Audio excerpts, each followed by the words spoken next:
Coco Chanel's life story. I created fashion because I couldn't stand how women dressed in my time. Freedom begins with clothing. These words from Gabrielle Chanel still resonate today as the manifesto of a revolution that forever transformed the world of fashion. Not an austere orphanage in Samoa, a 12-year-old girl stares at the horizon through the window. Her nimble fingers mechanically sewing while her mind already escapes toward a future she promises herself to conquer. She was born into poverty in Samoa on August 19, 1883, the illegitimate daughter of Albert Chanel, a traveling merchant, and Jean Duval, a peasant woman. Her mother died of pneumonia when Gabrielle was only 12, leaving behind 5 distraught children. Her father, unable to assume this responsibility, abandoned them, placing the girls in the orphanage of the Aubazine convent. It was in this austere place that young Gabrielle learned to sew, a skill that would become the foundation of her empire. The years at the orphanage shaped her character, instilling in her an iron discipline and unwavering determination. At 18, she left the orphanage to work as a seamstress in Milan's, where she met Étienne Balsan, a wealthy cavalry officer. Balsan introduced her to the world of horse racing and high society, where she began to get noticed for her distinctive style. It was during this time that she adopted the nickname Coco, probably inspired by a song she performed during her brief appearances as a cabaret singer. In 1910, with financial help from her lover Arthur Boy Capel, an English businessman, she opened her first boutique in Paris. At 21 Rue Cambon, she began by selling hats, simple creations that contrasted with the overloaded models of the time. Success was immediate, attracting an elite clientele who appreciated the streamlined elegance of her creations. In the midst of World War I, while men were at the front, Chanel understood that women needed practical and comfortable clothing. She introduced jersey, a fabric previously reserved for men's underwear, revolutionizing women's fashion with fluid and casual silhouettes. Her creations literally freed the female body from rigid corsets and cumbersome skirts, allowing women to move with ease. In 1921, she launched Chanel No. 5, the first perfume created by a fashion designer and bearing her name, a major innovation in the luxury industry. Marilyn Monroe would later say that she wore only a few drops of Chanel No. 5 to sleep, propelling the fame of this perfume to unparalleled heights. The decade of the 20s saw Chanel's meteoric rise as she became the very embodiment of the modern woman. She shortened skirts, simplified lines, and introduced the little black dress, which became a staple of the female wardrobe. Her androgynous style, with short hair and clothing borrowing masculine codes, defied the conventions of the time. She surrounded herself with artists and intellectuals like Picasso, Stravinsky, and Cocteau, absorbing their creativity to fuel her own genius.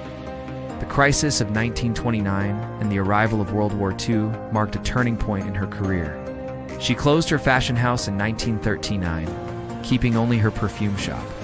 Her liaison with a German officer during the occupation led to her arrest at the Liberation.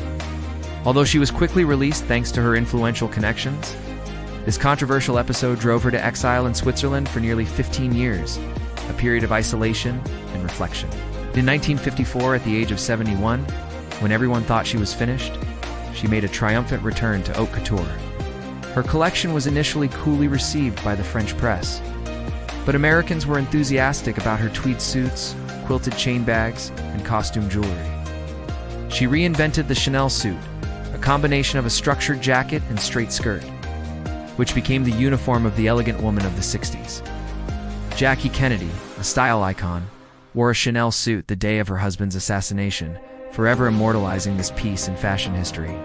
Even at an advanced age, Coco continued to work tirelessly, creating until her last breath. She died on January 10, 1971, at the age of 87, in her suite at the Ritz, where she had lived for decades. News of her death traveled around the world. Tributes poured in from all sides, recognizing her immeasurable impact on 20th century fashion.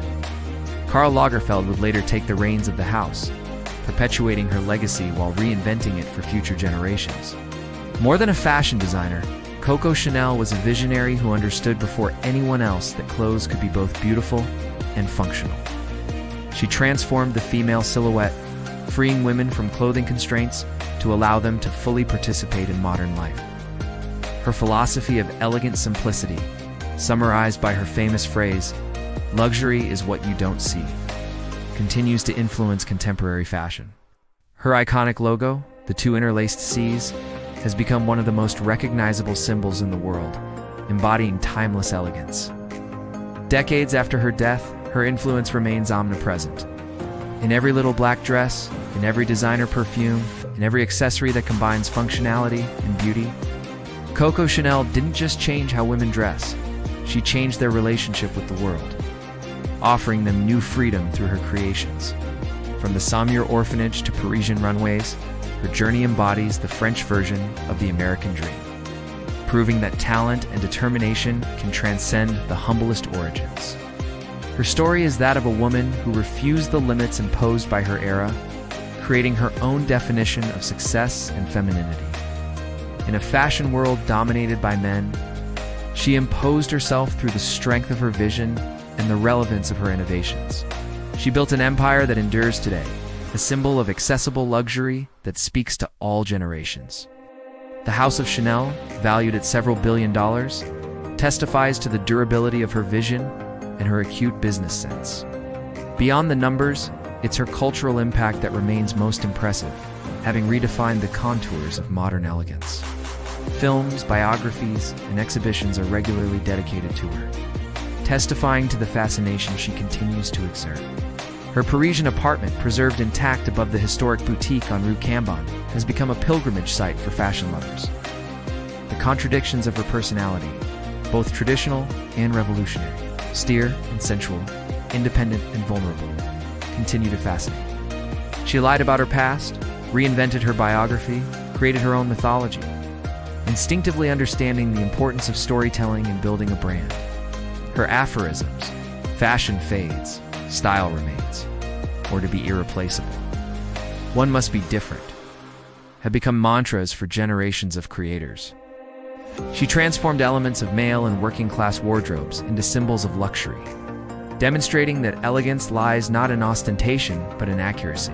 Her genius was in understanding that the true revolution in fashion was not about creating spectacular clothes, but clothes in which women felt good.